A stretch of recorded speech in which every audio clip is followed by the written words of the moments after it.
ከዚህ በላይ የምታዩት እንግዲህ ትናንትና በ19 ማለት ነው ባሩሲ የተገደሉ ናቸው። ባሩ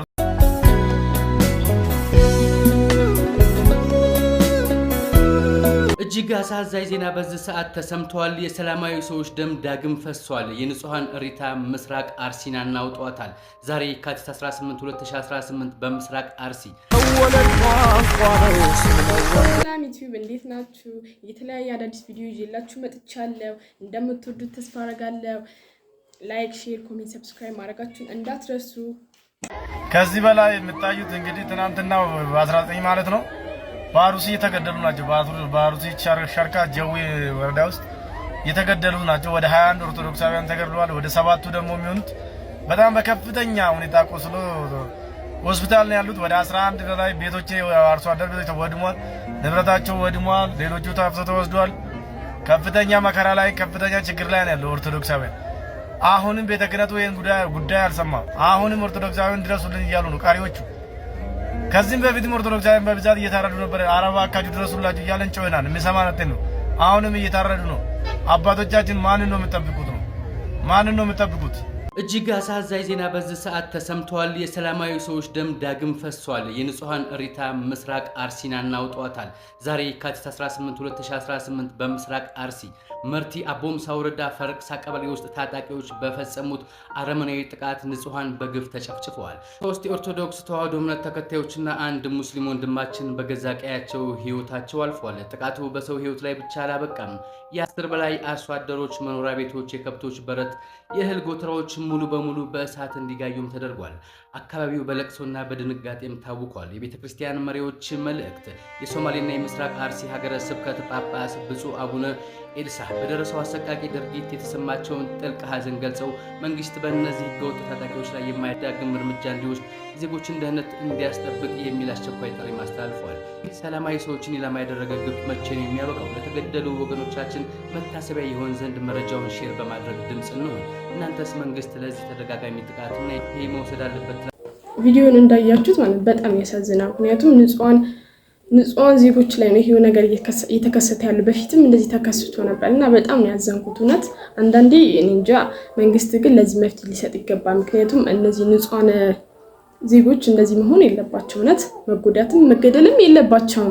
ይሄ በጣም ያሳዝናል። እውነት እኔ በጣም ነው ያዘንኩት። እናንተስ ምን ትላላችሁ? ሀሳባችሁን ኮሜንት ላይ አሳውቁ። የእስልምና እምነት ተከታዮች ግልጹን ልንገርህ ብዬ ነው። እስልምና እምነት ተከታዮች ሁሉም አይደሉም። በእርግጥ ይሄን ጉዳይ ይዘው ከግል ጥቅማቸው ጋር የሚያሯሩጡት አብዛኞቹ ኦልሞስት ብዙዎቹ ሙስሊሞች ናቸው። ሁሉም ሙስሊም ግን ደግሞ ይሄን ጉዳይ ሼር አያደርገውም። በእነሱም የማይስማማ ስላለ ማለት ነው። የሆነ ቡድን አለ። በተለየ ደግሞ በአህመዲን ጀበል ክንፍ ያለው ማለት ነው። አህመዲን ጀበልም ጽፎብኛል። የኔን ፎቶ የአልጀዚራውን ተምሌን ወስዶ ነው ከራሱ ጋር አድርጎ ነው የጻፈው። ስለዚህ በሱ ክንፍ ያሉት ናቸው ማለት ነው። እሺ፣ አንዱ ዶክመንተሪው ሐሳቡ ኢየሩሳሌም ኢትዮጵያ ሃይማኖት አለው እስራኤል አሁን ለኔ እስራኤል በሚድል ውስጥ ያለች አንዲት ሀገር ብቻ አይደለችም። ምናል ለኔ ኳታር ናት በሚድል ውስጥ ያለች አንዲት ሀገር ብቻ። ዱባይ ናት በሚድል ውስጥ ያለች አንዲት ሀገር ብቻ። ሳውዲ አረቢያ ናት ለኔ ለተክለ ሃይማኖት አዳነ እስራኤል ኢየሱስ ክርስቶስ ተወልዶ አድጎ አስተምሮ ሞቶ ተነስቶ ያረገባት ናት። ቅድስት ከተማ ናት ኢየሩሳሌም ለኔ። ስለዚህ ሐሳቡ ወደ እስራኤል አትሂዱ፣ ወደ እስራኤል የሄዱ ደግሞ አሁን ያለውን የእስራኤልና የፍልስጤምን የጋዛን ጦርነት ሰብአዊነትን ምንን መደገፍ ነው የሚል ማሸማቀቂያ ሲመጣ ክርስትናን መቃወም ነው።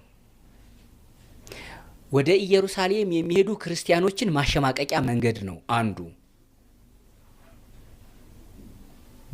አይተሽ ከሆነ ዶክመንተሪውም ላይ እኮ ኢትዮጵያንም የክርስቲያን ማጆሪቲ ያለባት ናት ይላል።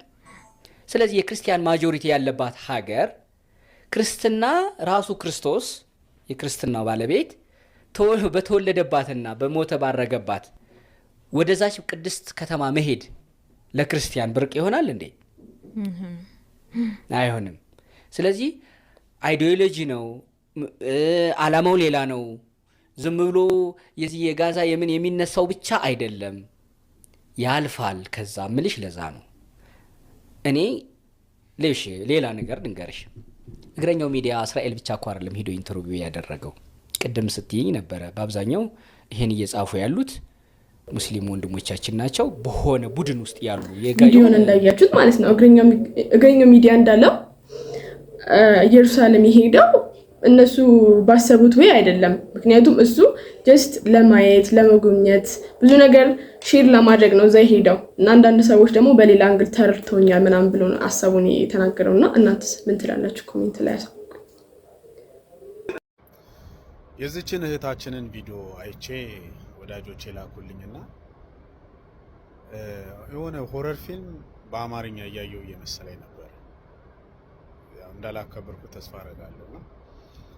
እንደዚህ የሰው ልጅ አንገት የታረደ ወድ እንደዚህ እየተበለተ ምናምን ሰው በህይወት አለው ብላ ስታወራ በአንድ በኩል የሰው ልጅ በቃ ቀን ካልሆነ በምንም እንደማትሞት በቃ የተረዳሁት ማለት ነው።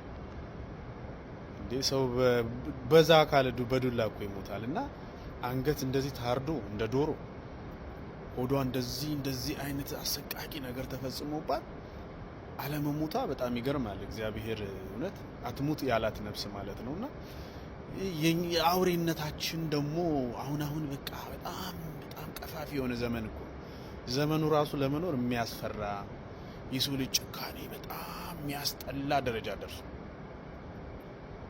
በተለይ ደግሞ ያው ሁሉም የህግ አካል እንዲሆናል ብዬ አላምንም። ነገር ግን ህግ የሚያውቅ ሰው ደግሞ ህግን ያስከብራል የምትለው ራሱ ህግን ጥሶ እንደዚህ አይነት የአውሬ ይሄ ሰይጣንም ይጠየፈዋል። በእርግጠኝነት ሰይጣን ራሱ አይሰራም እንደዚህ አይነት ነገር።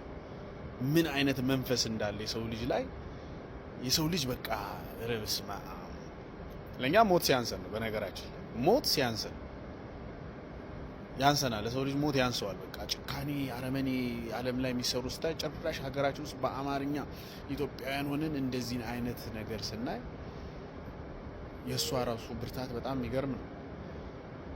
ግን እንዲህ አይነት ነገሮች የሚያስተምሩ ፍርድ ስለማይሰጥ አራጁም የሚያርደው የሚደፍረው ምናምን በየጊዜው የሚበዛው ለዚህ ነው። ፍርዱ ደስ ይላል፣ ልብስ እንደሰረቀ ምናምን ወይ ደግሞ ይፈታል ወይ በዘመድ ትወጣለ። ከዛ መልሰ ደግሞ ፍትህ በነገራችን ህጉ ነው። ጠንከር ካላለ ትርጉም የለውም። ትጮዋለ እንደ ቁራ የሚፈጠር ነገር የለም። ህጉ ነው ኮስተር ማለት ያለው። ህጉ ጠንከር ያለ እርምጃ ሲወስድ ሌሎች ሰዎች ፕሮቴክት ማድረግ ይቻላል።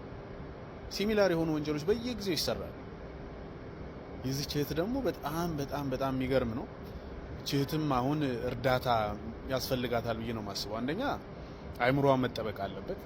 ከዛ በተረፈም ደግሞ እውነት የምትቀርቡ ሰዎች ካላችሁ ወደ ሚዲያ መታ ወደ ቲክታክ መታ እንደዚህ አይነት ሰው አሁን ቢረዳ እንደዚህ አይነት ሰው ቢደገፍ ደስ ይላል። ሁሉም ብንተባበር ደስ ይለኛል። ስለዚህ እቺን እህት ወደ ሶሻል ወደ ቲክታክ አምጧትና ላይፏም ላይ ቤተሰቦቿም ላይ የኢኮኖሚም ችግር ያለ ይመስለኛል። እንደዛ ነገር ስላለ እቺን እህት ወደ ቲክታክ ትምጣና ሁሉም ተረባርቦ ይርዳት አሁን በዚህ ሰዓት። ምክንያቱም እግዚአብሔር ለመልካም ነው ያቆያት ማለት ነው። ግን ይህን ወንጀል የሰራው ሰው እኔ እንጂ አላቅም። እኔ ኢትዮጵያ ውስጥ አላቅም። እኔ ህጉ ላይ ብዙ እምነት ስለሌለኝ ማለት ጠንከር ያለ ህግ አይደለም። ብቻ ያው የእህታችን ነገር ያልሰማችሁ ካላችሁ ቪዲዮውን ገብታችሁ ይዩት። በጣም እጅግ መጨረስ አትችሉም። እዚህ ታርጃለሁ እንዳለ ሰውነቷ ተበልቷል እንደ ዶሮ ማለት ግን አልሞተችም። እንዴት ነው የሰው ልጅ ግን ቢላ ይዞ እንደዚህ ሰው ምንድነው? ምን አይነት መንፈስ ነው ግን ያለበት ሰው እኮ እንዲህ ለመምታት ይፈራል። እና አንዳንዶቹ ሰዎች ማለት ነው ያልደገፏትም አሉ፣ እንደዛውም እየተቿት አሉ። አንዳንዴ እንዴት ነው እችን የመሰለች ይሄን ሁሉ ስቃይ ያሳልፋ እንዴት ነው ልትተች የሚገባ? እውነት ምክንያቱም ያሳለፈችውን ነገር ስታወራ እውነት ልናዝን ነው የሚገባን። እንደውም እችን ልጅ ልንረዳት ነው የሚገባው።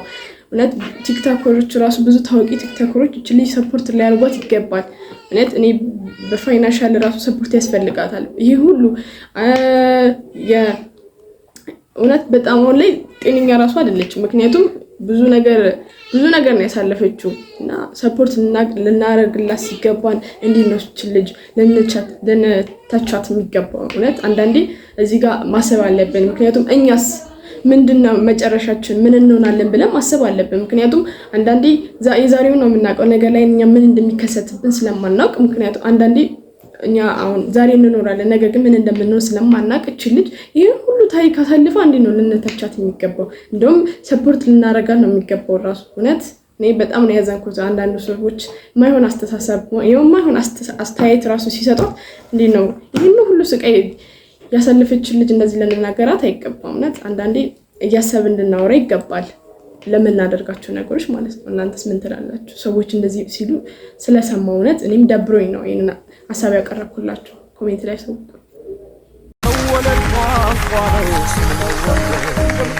ቅዱስ ነው ይበልጣል